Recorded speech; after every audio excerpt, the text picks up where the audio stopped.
بسم اللہ الرحمن الرحیم۔ السلام علیکم۔ 80 ہجری کا ذکر ہے کہ ایک دن مدینہ منورہ میں کسی پکارنے والے نے پکار کر کہا، لوگو آج بحر الجود اس دنیا سے رخصت ہو گئے۔ اہل مدینہ کے کانوں میں اس آواز کا پڑنا تھا کہ ان میں حشر برپا ہو گیا۔ زن و مرد، بچے بوڑھے، غریب امیر، غلام اور آقا سبھی دھاڑے مار مار کر رو رہے تھے۔ جنازہ اٹھا تو لوگ ہر طرف سے کندھا دینے کے لیے ٹوٹے پڑتے تھے۔ تابوت کے ساتھ 2 لمبی لمبی لکڑیاں باندھی گئی تھیں، لیکن اس قدر ہجوم تھا کہ ایک قدم چلنا بھی مشکل ہو گیا تھا۔ کسی نہ کسی طرح جنازہ جنت البقیع پہنچایا گیا۔ والی مدینہ ابان بن عثمان رضی اللہ تعالی عنہ نے خود نماز جنازہ پڑھائی اور اپنے ہاتھوں سے میت کو آغوش لحد میں رکھا۔ پھر وہ قبر کے کنارے کھڑے ہو گئے۔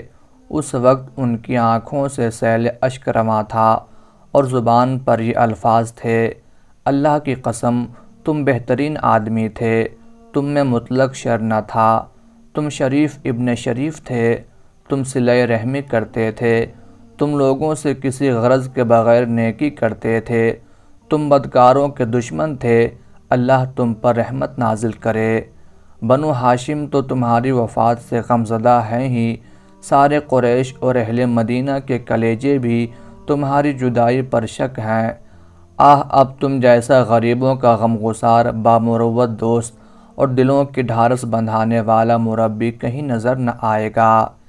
اللہ کے حضور پیش ہونے والے یہ صاحب، جن کی موت نے تمام اہل مدینہ کو رلا دیا اور حضرت عثمان غنی رضی اللہ تعالی عنہ کے حاکم وقت صاحبزادے نے بھرے مجمع میں اللہ کی قسم کھا کر جن کے اوصاف و محاسن کی گواہی دی، حضرت عبداللہ بن جعفر رضی اللہ تعالی عنہ تھے۔ حضرت عبداللہ بن جعفر رضی اللہ تعالی عنہ خاندان ہاشمی کے چشم و چراغ تھے۔ ان کے والد حضور صلی اللہ علیہ وآلہ وسلم کے چچا زاد بھائی حضرت جعفر بن ابی طالب رضی اللہ تعالی عنہ تھے، جو غزوہ موطا میں نہایت بہادری سے لڑتے ہوئے شہید ہوئے اور طیار اور ذوالجناحین کے القاب سے نوازے گئے۔ والدہ کا نام اسماء بنت امیس رضی اللہ تعالی عنہا تھا۔ ان کا شمار نہایت جلیل القدر صحابیات میں ہوتا ہے۔ حضرت عبداللہ رضی اللہ تعالی عنہ کے والدین حضرت جعفر رضی اللہ تعالی عنہ اور حضرت اسماء رضی اللہ تعالی عنہا نے اس وقت اسلام قبول کیا جب ایسا کرنا مشرکین مکہ کو اپنے خون کا پیاسا بنانے کے مترادف تھا۔ چنانچہ قبول اسلام کے بعد وہ بھی دوسرے مسلمانوں کی طرح کفار کے ظلم و ستم کا ہدف بن گئے۔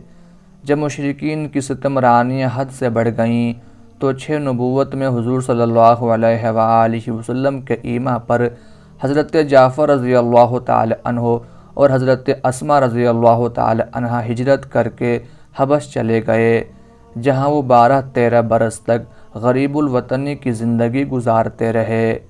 حضرت عبداللہ رضی اللہ تعالی عنہ کی ولادت اسی غربت کدہ میں ہوئی۔ حضرت جعفر رضی اللہ تعالی عنہ غزوہ خیبر کے موقع پر اپنے اہل و عیال سمیت حبش سے مدینہ آئے تو حضور صلی اللہ علیہ وآلہ وسلم کو بے انتہا مسرت ہوئی۔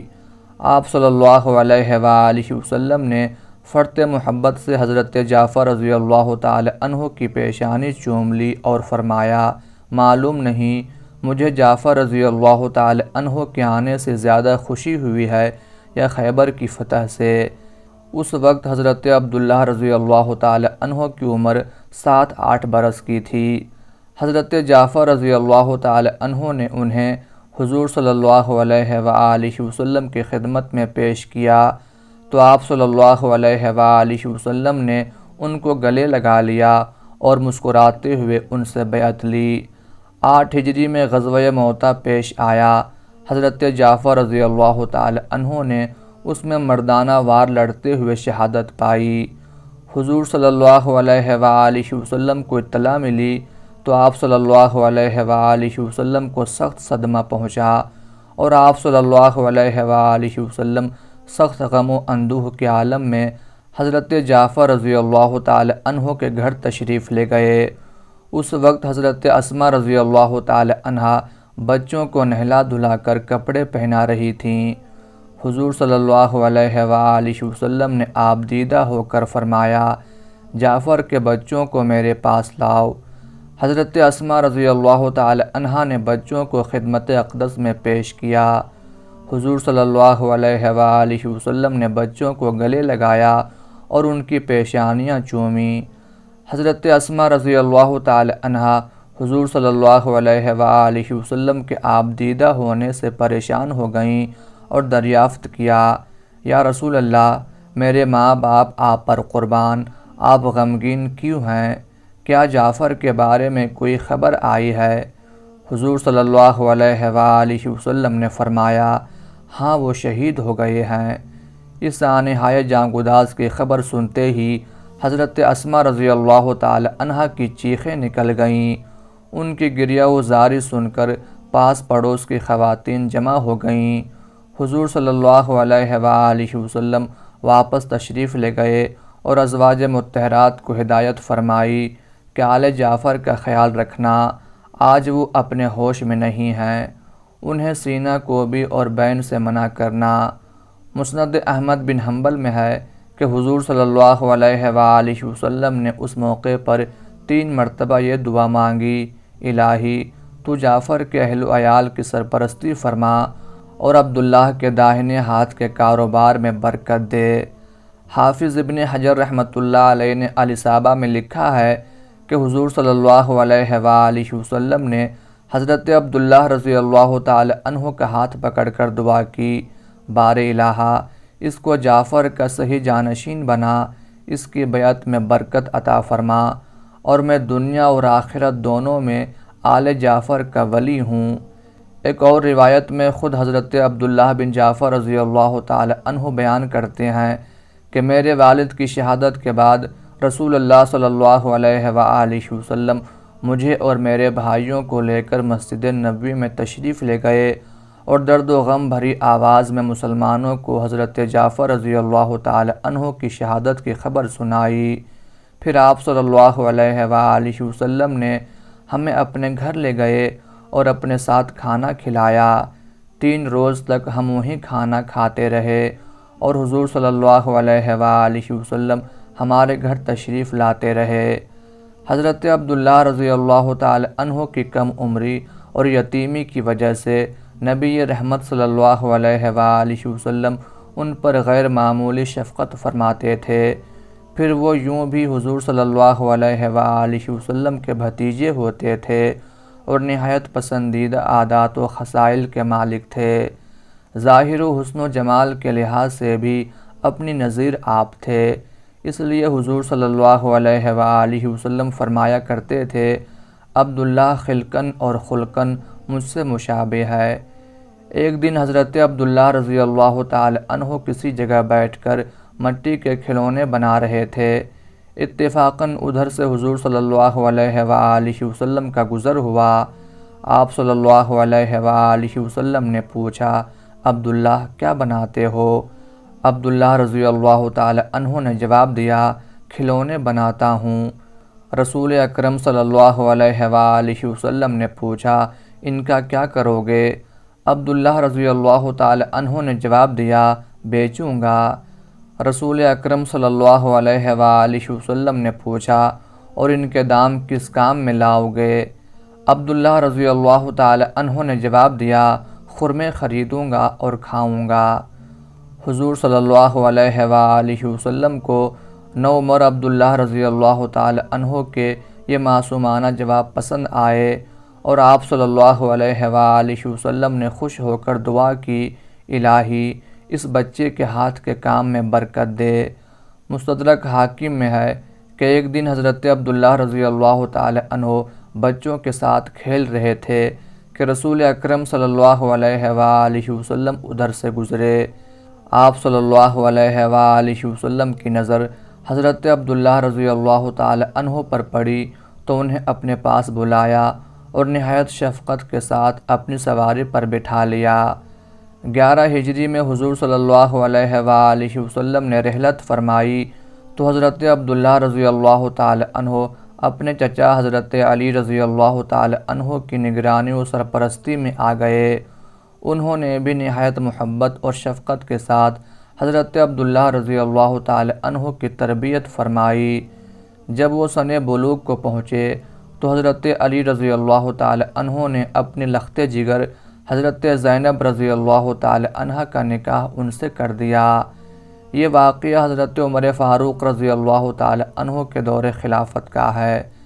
حضرت عبداللہ بن جعفر رضی اللہ تعالی عنہ کی ازدواجی زندگی انتہائی خوشگوار تھی اور وہ فرمایا کرتے تھے، زینب رضی اللہ تعالی عنہ بہترین گھر والی ہے۔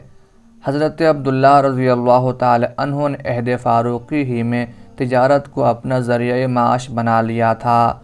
حضور صلی اللہ علیہ وآلہ وسلم کی دعا کا یہ اثر تھا کہ مٹی میں بھی ہاتھ ڈالتے تو وہ سونا بن جاتی تھی۔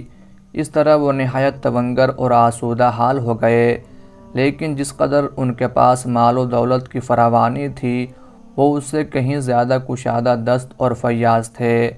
ناممکن تھا کہ کوئی سائل یا حاجت مند ان کے دروازے پر آئے اور خالی ہاتھ چلا جائے۔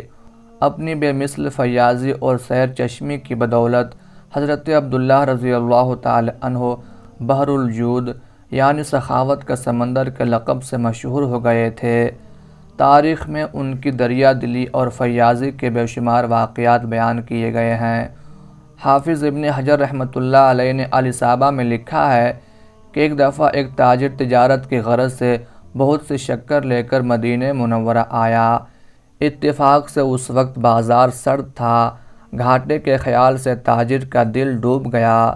مدینہ کے بعض لوگوں کے پاس جا کر رویا دھویا تو انہوں نے مشورہ دیا کہ میاں اس طرح ہلکان ہونے سے کچھ فائدہ نہیں، تم عبداللہ بن جعفر رضی اللہ تعالی عنہ کے پاس جاؤ اور ان کو اپنا قصہ درد سناؤ، شاید وہ تمہاری مشکل کا کوئی حل نکال دیں۔ تاجر حضرت عبداللہ بن جعفر رضی اللہ تعالی عنہ کی خدمت میں حاضر ہوا اور جو افتاد اس پر آن پڑی تھی اس کا حال انہیں سنایا۔ حضرت عبداللہ رضی اللہ تعالی عنہ نے اس کی کہانی سن کر فرمایا، تم اپنی ساری شکر یہاں لے آؤ۔ وہ شکر لے کر آیا تو حضرت عبداللہ رضی اللہ تعالی عنہ نے اپنے گھر کے سامنے ایک بڑا سا فرش بچھوا کر تاجر سے کہا کہ تمام شکر اس پر ڈھیر کر دو۔ اس نے ایسا ہی کیا۔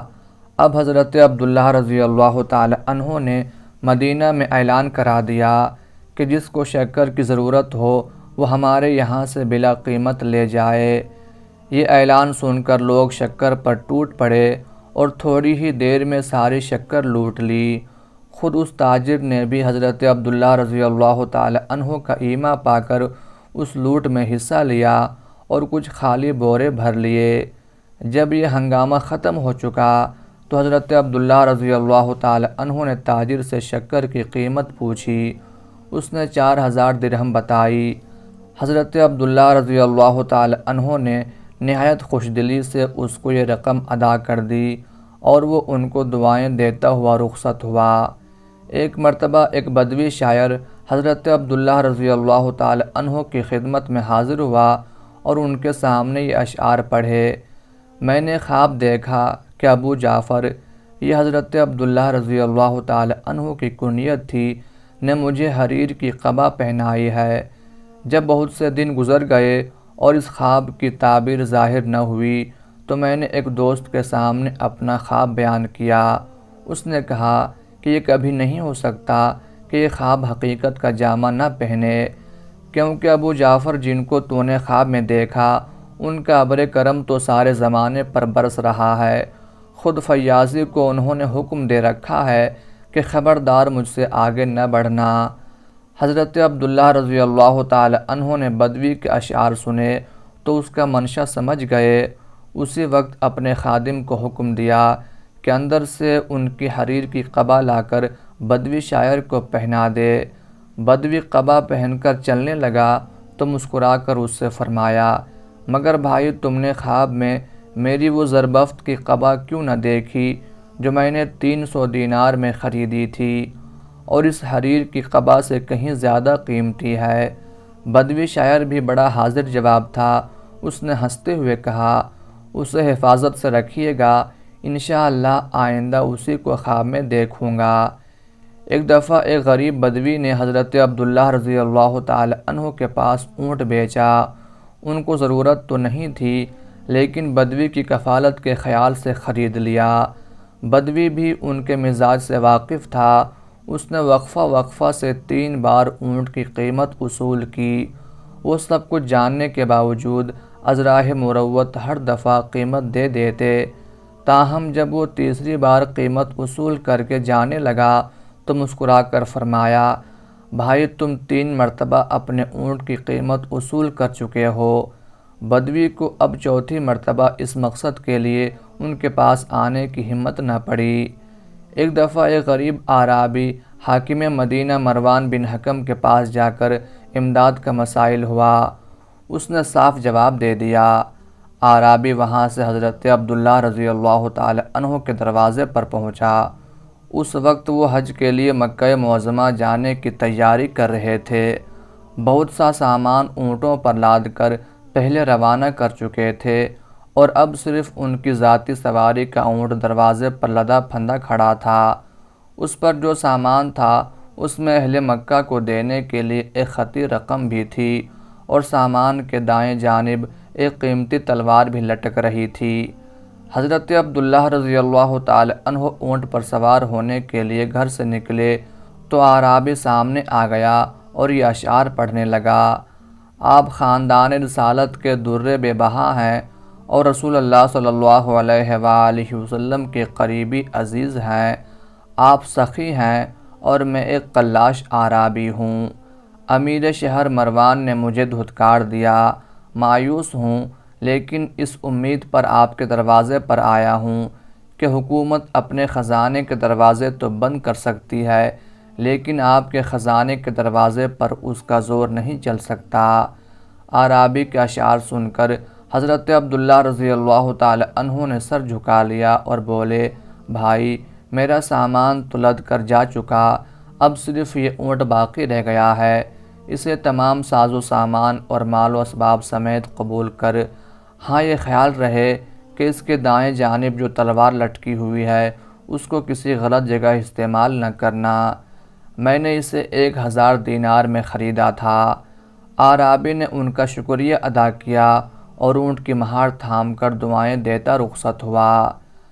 حضرت علی رضی اللہ تعالی عنہ کے عہد خلافت میں ایک دفعہ ایک بڑے زمیندار نے اپنے کسی معاملے میں انہیں امیر المومنین سے گفتگو کے لیے بھیجا۔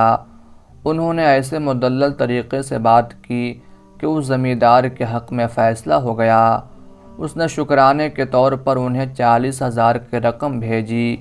حضرت عبداللہ رضی اللہ تعالی عنہ نے یہ رقم قبول کرنے سے انکار کر دیا اور اسے واپس کرتے ہوئے فرمایا، ہم اپنے احسان کو بیجا نہیں کرتے۔ حضرت عبداللہ رضی اللہ تعالی عنہ اگرچہ ایک کامیاب تاجر تھے اور ان کی آمدنی نہایت کثیر تھی، لیکن ان کی جود و سخا اور داد و دہش کی بھی کوئی حد و نہایت نہیں تھی۔ اسی وجہ سے کئی بار قرض لینے کی نوبت آ جاتی تھی۔ ابن اسیر رحمۃ اللہ علیہ کا بیان ہے کہ حضرت زبیر بن عوام رضی اللہ تعالی عنہ نے شہادت پائی تو ان کے صاحبزادے حضرت عبداللہ بن زبیر رضی اللہ تعالی عنہ نے عبداللہ بن جعفر رضی اللہ تعالی عنہ سے کہا کہ والد کی یادداشتوں میں 10 لاکھ کا قرض آپ کی طرف نکلتا ہے۔ انہوں نے جواب دیا، بے شک زبیر رضی اللہ تعالی عنہ کا 10 لاکھ میرے ذمے ہے، تم جب چاہو یہ رقم مجھ سے وصول کر لو۔ حضرت عبداللہ بن جعفر رضی اللہ تعالی عنہ تمام عمر اپنی فیاضی اور سخاوت کو کمال وزاداری سے نبھاتے رہے۔ عام طور پر مورخین نے لکھا ہے کہ خلفائے ثلاثہ کے عہد میں حضرت عبداللہ بن جعفر رضی اللہ تعالی عنہ خاموشی سے اپنے کاروبار میں مشغول رہے، لیکن بعض روایتوں سے ظاہر ہوتا ہے کہ حضرت عبداللہ رضی اللہ تعالی عنہ نے عہد فاروقی اور عہد عثمانی کے بعض معرکوں میں ایک مجاہد فی سبیل اللہ کی حیثیت سے جاں بازانہ حصہ لیا۔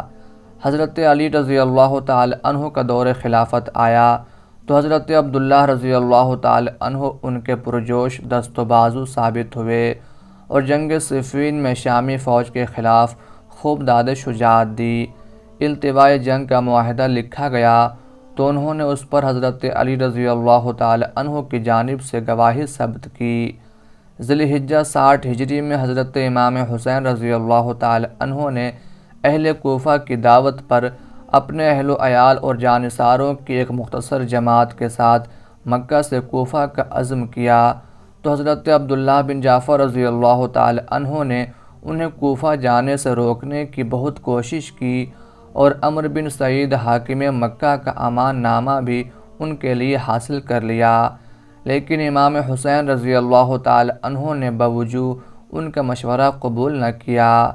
حضرت عبداللہ رضی اللہ تعالی عنہ کو اگرچہ حضرت امام حسین رضی اللہ تعالی عنہ کے عزم کوفہ سے اختلاف تھا، لیکن انہوں نے اپنی اہلیہ حضرت زینب رضی اللہ تعالی عنہ کو بھائی کے ساتھ جانے سے نہ روکا۔ دشت کربلا میں امام حسین رضی اللہ تعالی عنہ کی شہادت کے بعد حضرت زینب رضی اللہ تعالی عنہ ہی نے قافلہ حسینی کے پسماندگان کی بڑی حوصلے اور جرت کے ساتھ سرپرستی کی اور دمشق کے پرصحبت سفر کے بعد انہیں ساتھ لے کر مدینہ منورہ پہنچیں۔ بعض روایتوں میں ہے کہ حضرت عبداللہ رضی اللہ تعالی عنہ کے 2 نوعمر صاحبزادے بھی ماں کے ساتھ قافلہ حسینی میں شامل تھے۔ ان دونوں نونہالوں نے دشت کربلا میں جلیل القدر ماموں پر اپنی جانیں نثار کر دیں۔ حضرت عبداللہ بن جعفر رضی اللہ تعالی عنہ کا سال وفات جمہور اہل سیر نے 80 ہجری بیان کیا ہے، لیکن بعض نے 85 ہجری، 87 ہجری اور 90 ہجری بھی لکھا ہے۔ البتہ اس پر سبھی متفق ہیں کہ انہوں نے مدینہ منورہ میں سفر آخرت اختیار کیا۔ اہل مدینہ نے ان کی وفات کو نہایت شدت سے محسوس کیا، کیونکہ ان کے خوان کرم سے بے شمار غریبوں، محتاجوں اور یتیموں کی پرورش ہوتی تھی۔ ابن اسیر رحمۃ اللہ علیہ کا بیان ہے کہ ان کی وفات کی خبر پھیلی تو اہل مدینہ میں کوہرام مچ گیا، کوئی آنکھ ایسی نہ تھی جو اشکبار نہ ہوئی ہو، اور بعض لوگوں نے تو فرط غم میں اپنے گریبان چاک کر ڈالے۔ بعض مورخین نے لکھا ہے کہ آخری عمر میں جب حضرت عبداللہ رضی اللہ تعالی عنہ کے قوا مزمحل ہو گئے تو ان کا کاروبار ماند پڑ گیا۔ دوسری طرف عبد الملک بن مروان نے ان کا وظیفہ بند کر دیا۔ نتیجہ یہ ہوا کہ ان کی مالی حالت پتلی ہو گئی۔ انہیں اپنی اور اپنے اہل و عیال کی تو کوئی فکر نہ تھی، البتہ مخلوق خدا کی دل کھول کر خدمت نہ کر سکنے کا بڑا قلق تھا۔ دل شکستگی کے عالم میں ایک جمعہ کو نماز کے بعد بڑے خشوع و خضوع کے ساتھ دعا مانگی کہ الہی تو نے مجھے ایک ایسی عادت ڈال دی جو مجھ سے کبھی ترک نہ ہو سکی، اب اس کی مقدرت نہیں رہی، تو مجھے دنیا میں ذلیل کرنے کے بجائے اپنے پاس بلا لے۔ اموں کے قلب سے نکلی ہوئی یہ دعا فوراً در اجابت پر پہنچی اور اگلے جمعہ کو اہل مدینہ نے ان کی وفات کی دلدوز خبر سن لی۔ اللہ تعالیٰ کی ان پر بے شمار رحمتیں نازل ہوں، آمین یا رب العالمین۔